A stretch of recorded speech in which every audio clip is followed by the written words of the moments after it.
Hello, family and friends. I'm Lakeisha D. Howard, and I am running as an independent candidate for the Texas House District 124. I am a servant leader in our community who believes in the voices being heard. I am a retired Air Force veteran, as well as a retiree from the Department of Veteran Affairs. For me, this is not about politics and party. This is about our community voice being heard. We can only do that as one.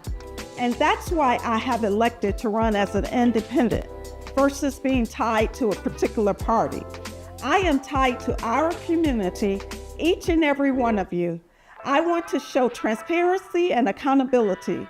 I want our voices to be heard at our state capitol. I want us to show love and action because that's what brings community together. So vote for me in November 2026 as your independent state representative for District 124. I'm Lakeisha Howard. I love each and every one of you, and I cannot wait to hear your voice.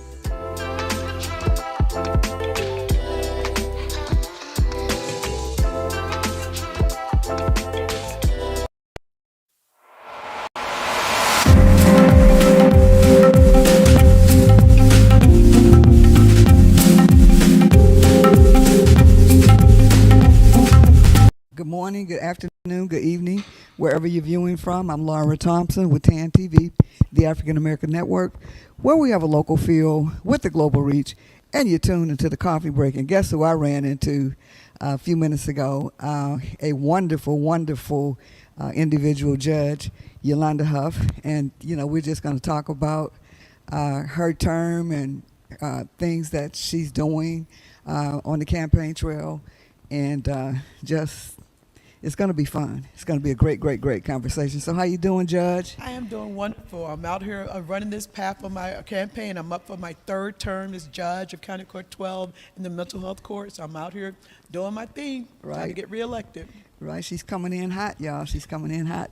So before we get started with the interview, I always ask our guests to give us a, some brief biographical information about who you are, what you do, why you do it, all that good stuff. Okay, so good morning, everybody. And Laura, thank you so much for having me today. I really appreciate it. Absolutely. So I am Judge Yolanda Huff. I preside over County Court 12. It is a criminal misdemeanor bench. And I also preside over the mental health court for Bexar County. I am in my third term, getting reelected, third term as judge. I first got elected back in 2018. Wow. At that time, when I was running in 2018, there was not one elected black judge in all of Bexar County. We're talking about a county of 2 million people. So when I won in 2018, not only did I won, but there were 2 other black judges that won, and that was truly a historic thing for Bexar County. And I just don't think enough people know that. They don't know that what was going on in 2018, but it was a great time, and I really appreciate my community coming through for me. Wow, absolutely. So, I've been watching you on social media and trying to catch up with you. Judge Huff is all over the place. She speaks. She does community engagement. Now she's on a church tour to talk about her campaign. And, it's not only her. She organizes everything and ensures that other candidates get the exposure and that people in our community learn about what they do. So tell us a little bit about your church tour and some of the churches you visited. Well, so this was an idea I came because I am a judge that believes that judges it is our duty to get out of that courthouse and into the community. And actually, people don't know this, but it is one of the canons of law that judges, when there are things that we must do, and one of the things that judges must do is educate the community about the judiciary. And I take that very seriously. You see me everywhere, right? So when this campaign season came about, I came up with this idea of why don't I go and visit just 22 churches in all. Wow. And it's nonpartisan. Anyone could join us. And it's all set up. I had some volunteers to set up all the visits with me. And so we're now on our 11th visit this Sunday. But what happens is that any candidate, any elected official can come. The pastors know that we're coming. We have a representative at each church, and they'll And when we get there at the appropriate time, the pastor will introduce each candidate. They'll stand up, and this is Judge Huff. She's running for a third term of County Court 12. Everybody's there. And usually I get about between 10 and 15 elected officials and candidates out, right? And then after the service, the pastor encourages everyone to come and talk to the candidates. You know, they're getting to know these candidates. And I'll tell them, look, your vote is currency. And this is what I'm saying to the congregants. When someone asks for your vote, you have to ask, what are you getting in return for your currency, right? And this is, I'm very frank, because some of the pastors will let me speak as the person that's organizing this. And, you know, they'll set up tables and we can hand our push cards out and talk to the congregants. I said, this is your one chance. You want to talk to someone running for the state house, you want to talk to someone running for a judge or JP, this is your chance. Wow. So this is a great initiative. And it gives people an opportunity that maybe you won't run into out in the community. Exactly. An opportunity to hear what your platform is. And the pastors have been wonderful, every last one of them. So appreciative, and I'm so appreciative. I mean, every last one has been just wonderful. Wow. So you visited 11 churches so far, so you got 11 more? So I've visited 10, and Sunday is going to be the 11th, and then I have 11 more. Wow. So we're going all the way to December 7th, and that is the Sunday before the deadline to file. So everyone that's going to run and be on the ballot, and you know, in November of 2026, election time, the midterm, they have to file their filing by November 8th is the deadline. So our last church visit is November 7th. Wow. I mean, I'm sorry, December 7th. December 7th. Oh, wow. So y'all are going all the way up All to the way end. up, and anybody can come get on this train and ride it with me. Right. But it's great exposure. It really is. So I saw where you all were doing outreach at a church, and I forget what church, but you were memorializing someone. Yes. So that day I was on double duty. So I was at First Grace Baptist Church, and the pastor was wonderful there. And then I had to leave early, and I told her, I did my thing where he introduced us, and I met the pastor and our representative. But there was a lot of candidates there, and I told him I have to leave early because I have to go to another church, because one of the attorneys that I've known for a long time, and she went to law school with me, she recently passed away of cancer. So her church home was having a memorial service, a Women's Day service for her, and I just needed to be there. And her name is Jocelyn Andrews, and a lot of people in the community know her. And I just felt I had to be there. I wanted to be there to help just honor and celebrate her. That was the service.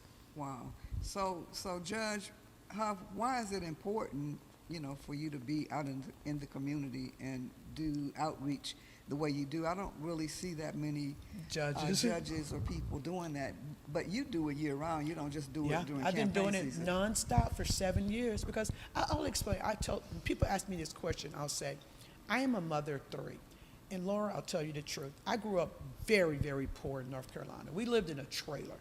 I had wanted to be attorney ever since I was 11 years old. Now, I don't even know where that desire come from. I had never even met an attorney, let alone a judge. And here I am telling my mom at 11, I'm going to be a lawyer. Right. But I knew that lawyers help people, right? This is what I knew. I needed lawyers to help people. And I just never let go of that dream.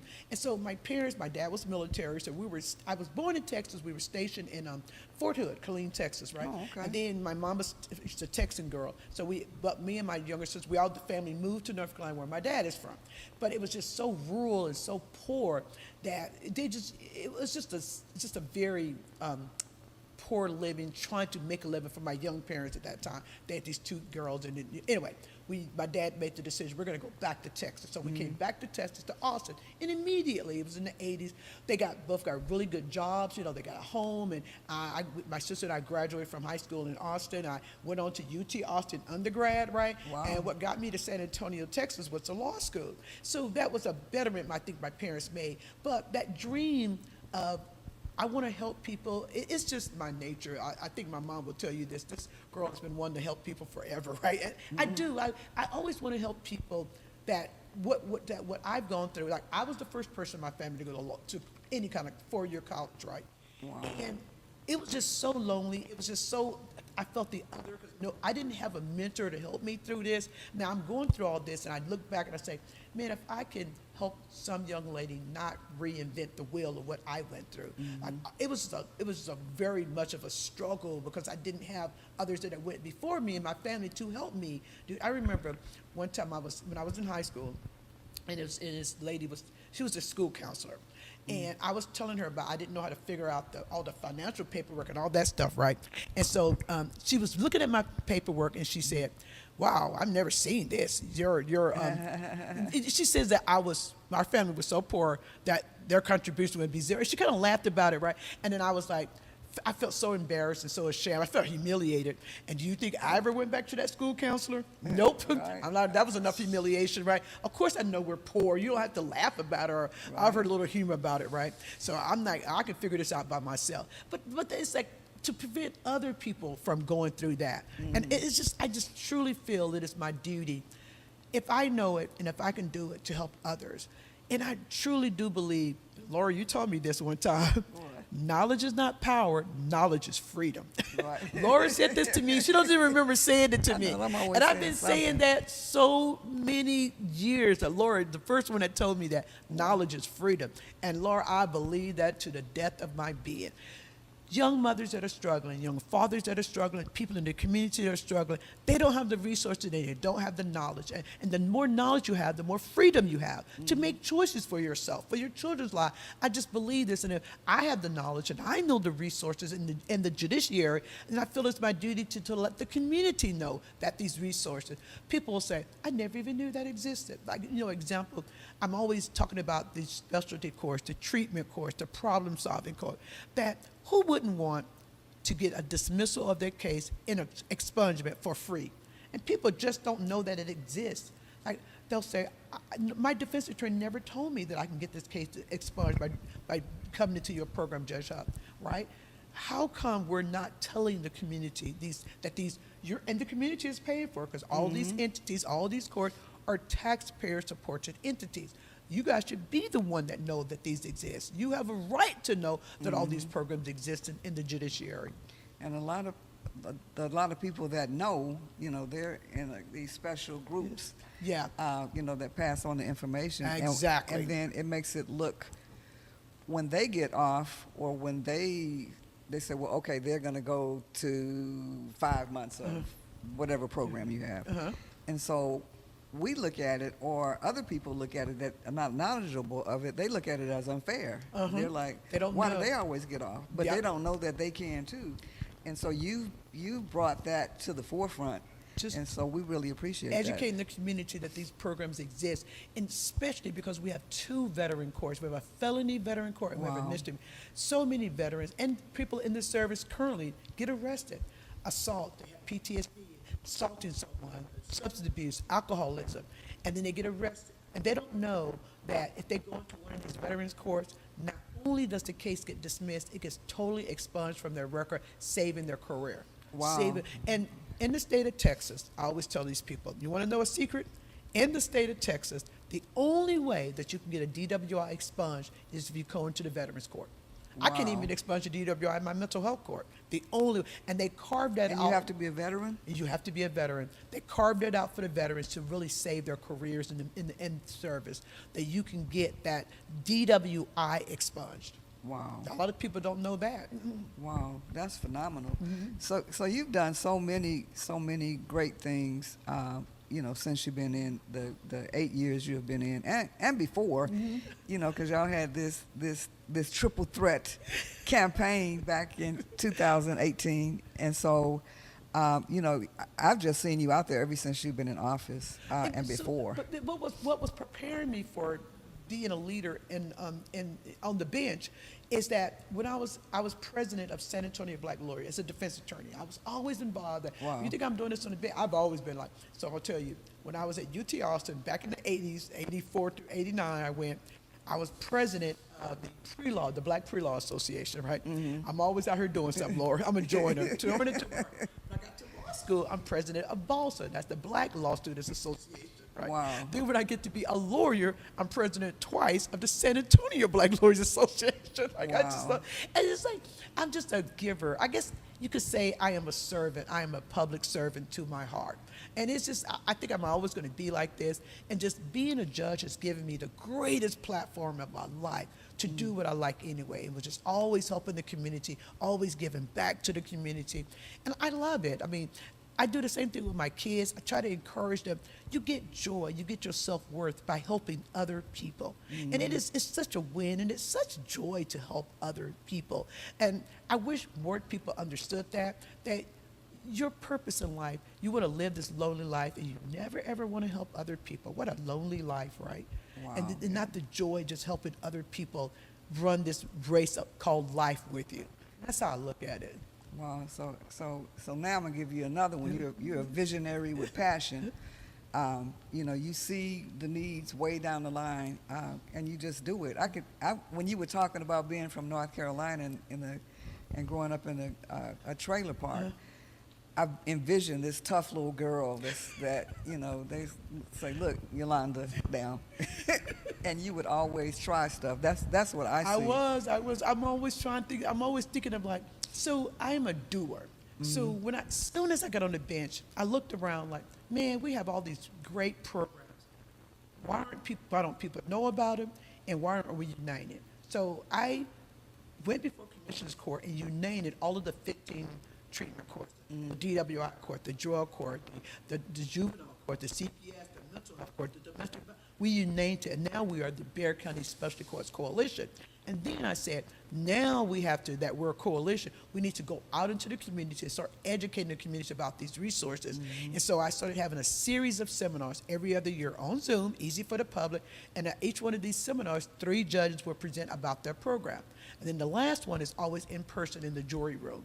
And then I've created that resource book. I hand them out everywhere. This is a resource book for you. It's free. You're already paid for it, taxpayer. Like, this is just educating the community, educating the community. And then the next big thing, I always really wanted the community to understand and know about the Black judiciary, our history in Bexar County. Not many people knew. And so if no one else was going to do it, I'm going to do it. Yeah, who's going to do it? Who's going to do it? Who's better? Not who, you, right? So then this year, on February 1, the first day of Black History Month, I held at the Waiting Museum, I call it Come Meet the Black Judges of Bexar County, a judicial meet and greet. And so, Laura, you were there. Yeah, we got a lot of footage. So many judges came back, man. Some flew in from out of town. And I remember talking to Linda Harris. She was a judge for a while. She said, and I was thinking, how many people you think are going to come? She said, everybody. She said, because nothing like this has ever happened in Bexar County before. And it was just a resounding success. The room was packed. It was standing room. Standing room. The judges all came back. And I just loved it that the judges, and I mean from the very first Black judge that ever got elected in Bexar County all the way to the most recent judge, the young one, it was 30 judges in all, and it was including the Bexar County and the city of San Antonio judges. So I don't care if you were a judge of a precinct, a JP, all the way up to the Supreme Court, because we had the Supreme Court judge, Wallace Jefferson, first African American. We even have a federal judge, Jason Pulliam. We have a JAG that was on her, that's Tiny Bowman, she came. And they were all just, it was wonderful. It was, we have pictures of it, and the community was like, I never knew this. And I made a booklet about that, and I called it a keepsake booklet.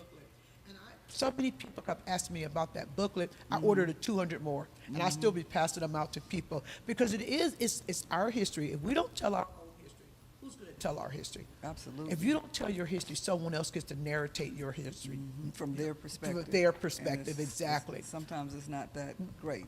Yeah, it was a wonderful experience. But y'all, everybody was so proud. Those judges were so proud because nobody has ever Done really and acknowledged them. them. Acknowledged them. So proud. I mean, Linda Penn, she flew in from Arizona. She just kept Because saying. I thought about her. I was saying, I wonder if Linda's going to be here. Did you talk to her? Yeah, And she her and her said, husband. she was Tony. She says, Yolanda, I cannot thank you. She said, I prayed for something like this. And then it was so wonderful because she brought about 30 people. She says, my grandkids, my children, and they were all just there to honor her, right? Wasn't that wonderful? And I remember it was one friend, Edith Brown, is a full-time magistrate, right? And I'm going to tell you, Edith was one of the few, when Stephanie Boyd, one of the first Black district court judges, we had never ever in the history of Bexar County had Black magistrate judges. Never. And these are the judges that when you get arrested and they arrest you and take you before the judge, you get read your rights and get your bond set, right? That's a magistrate judge for Bexar County. We'd never had an African American Black ever. As Stephanie said, it's time to diversify that. So that year we got 3. We got David Woodard, Edith Brown, and I think the last one was Cornelius Cox, right? So those are the three that are on there. So Edith is full-time and the other ones are part-time. And Edith was at the judicial meeting, and she invited her mom and her husband, and she says to me, she says, my sister's going to be so mad because I just didn't think it was going to be all of this. I don't know what people are thinking. People just kept saying, I didn't think it was going to be. But if you have something to witty, how do you think it's going to be, right? And she says, I got up, when her name was called to go get her award, she says, I got up and I walked forward, and I glanced back, and I looked back at my husband. He had tears running down his eye. And she says, what? And he says, I'm just so proud of you.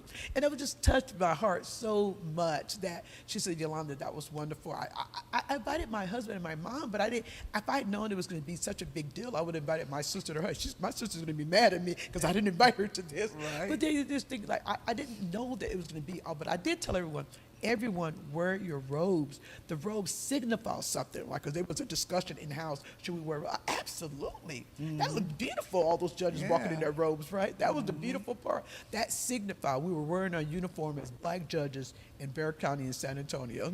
Wow. So you tuned into the coffee break on TAN TV, the African American Network. I'm here with Judge Yolanda Huff, and, you know, she's telling her story. She's done a lot for the San Antonio Bexar County community in a very short period of time.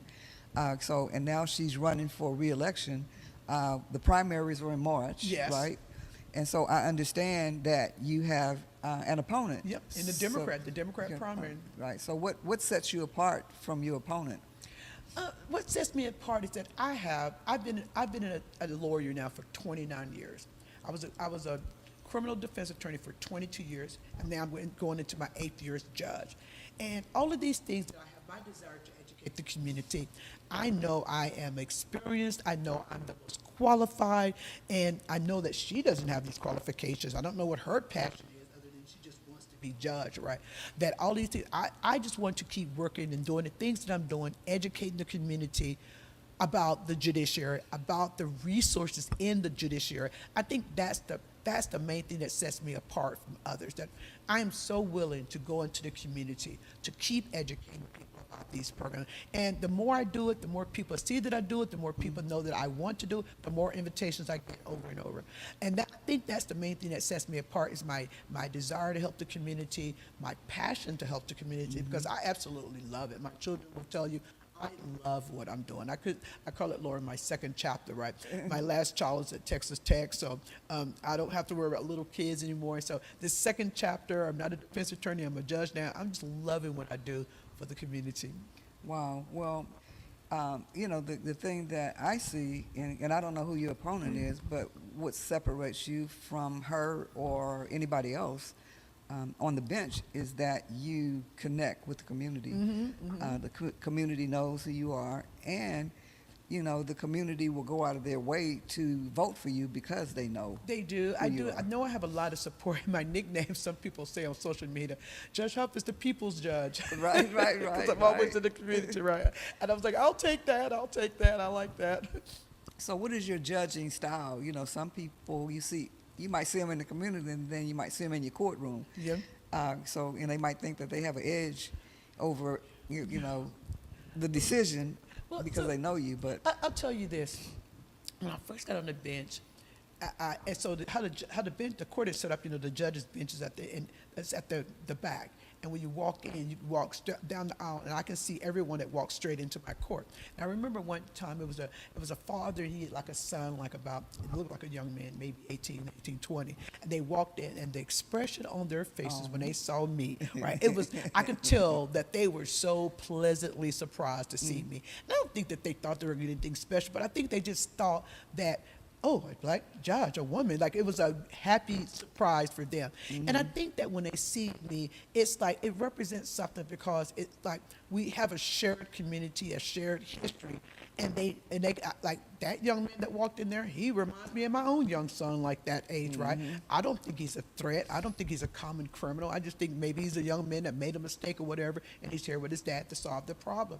And it is absolutely necessary on the bench. And the bench shouldn't be all one race of any race, like all white men or all white women or all black people. It should be a diverse bench because the community is diverse. Absolutely, right? And I'm here for it. When I see when I tell you that some people think that young black boys are criminals and this is all they're born to do, no. I have 2 sons myself, and I don't see that. I just see a young boy that made a mistake, and now he's in court, and his father's helped him there to navigate how to resolve this matter. This is what I see when I see a young boy. Reminds me of my own son. Wow, that's awesome. You know?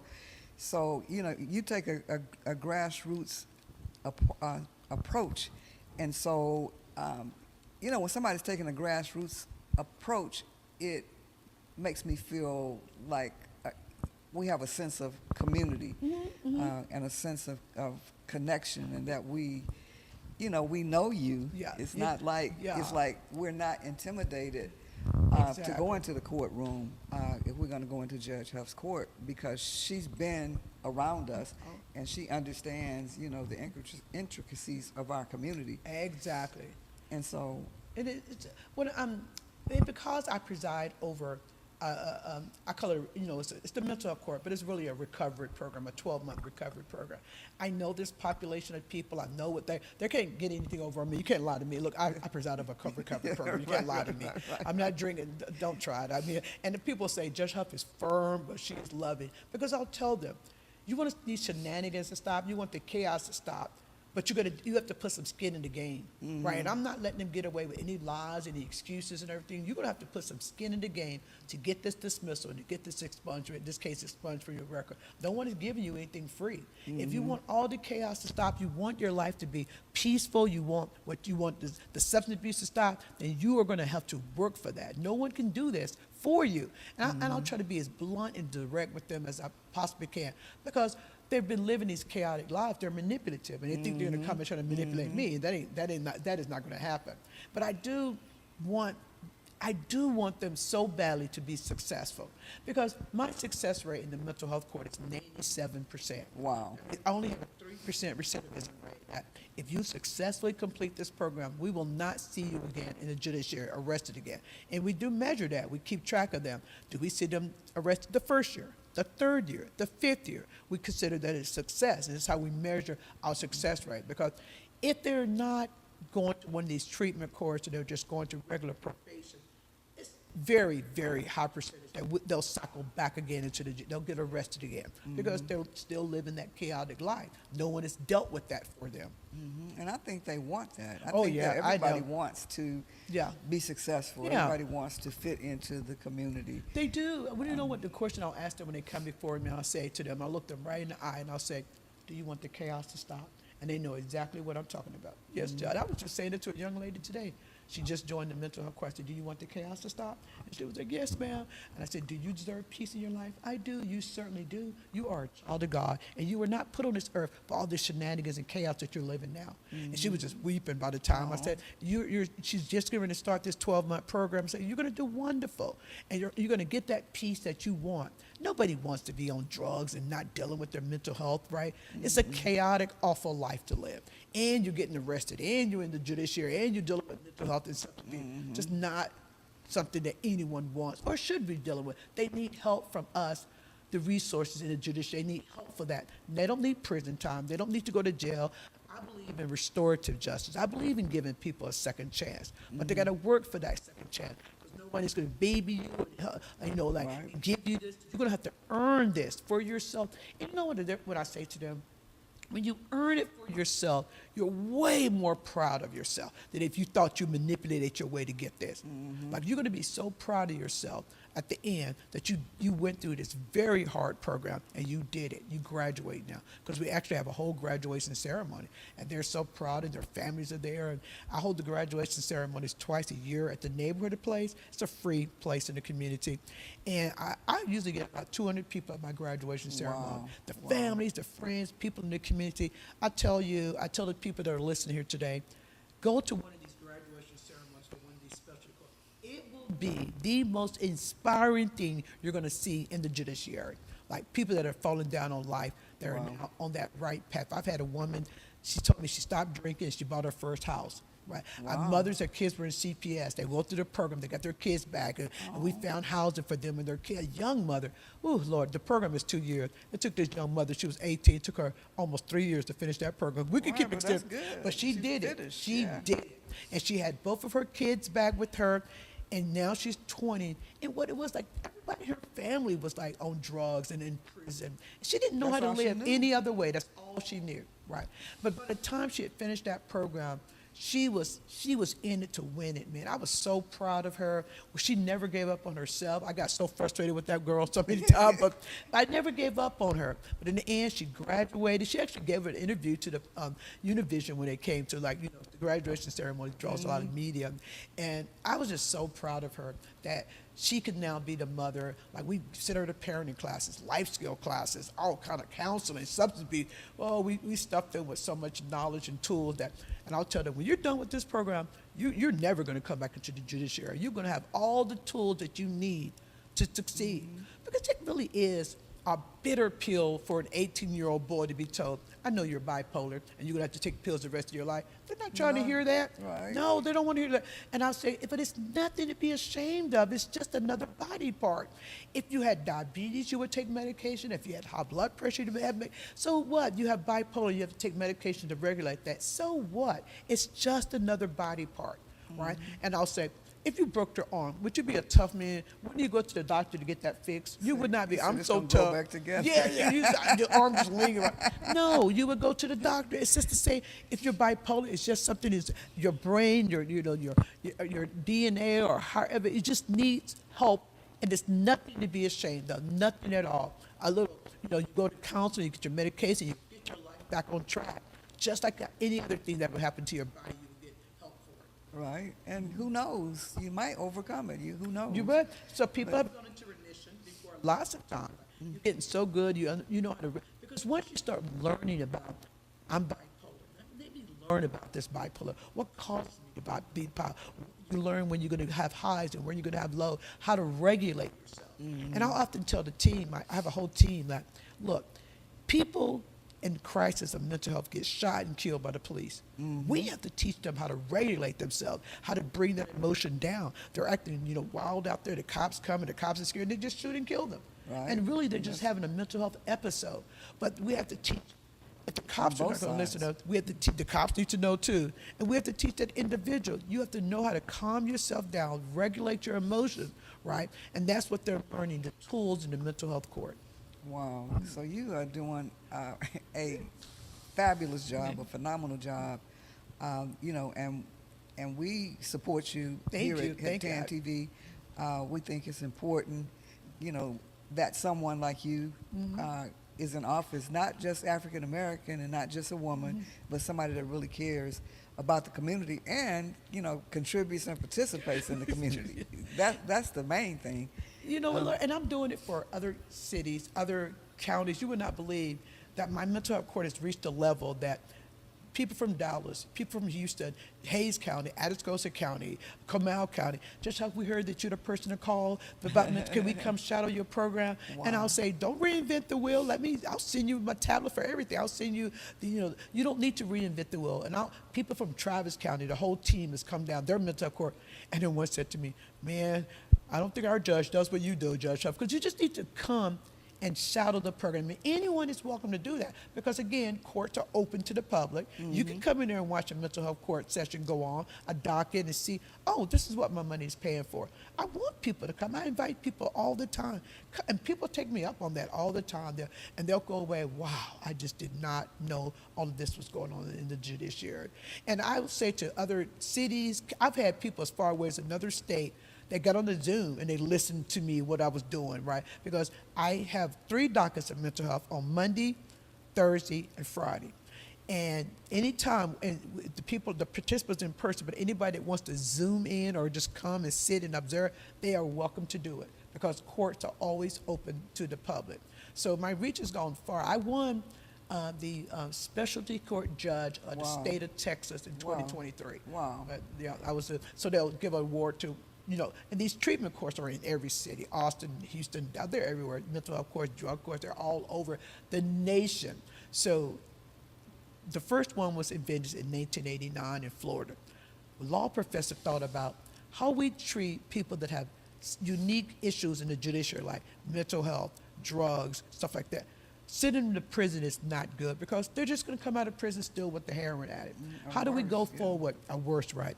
So he thought of this way of truly helping these individuals. And since that professor in 1989, there's 15 of these treatment courts in Bexar County. There's over 300 in the state of Texas. There's over 4,000 across not only America, Canada, Mexico, other countries. And it's just a unique, progressive, therapeutic way of treating individuals that are in the judiciary, ensuring that they'll never come back in the judiciary again. Wow. So you heard it on TAN TV from Judge Huff. She's doing a phenomenal job as judge and doing really God's work, really. One pastor, the pastor that gave me the leadership award a couple of weeks ago, he says, this is a ministry, right? He says, you're doing a ministry, because I've actually invited a young black therapist, which I love. I invited him to be a keynote speaker at one of the graduation ceremonies, and the pastor of Cleft of the Rock Church came also, and he gave the invocation.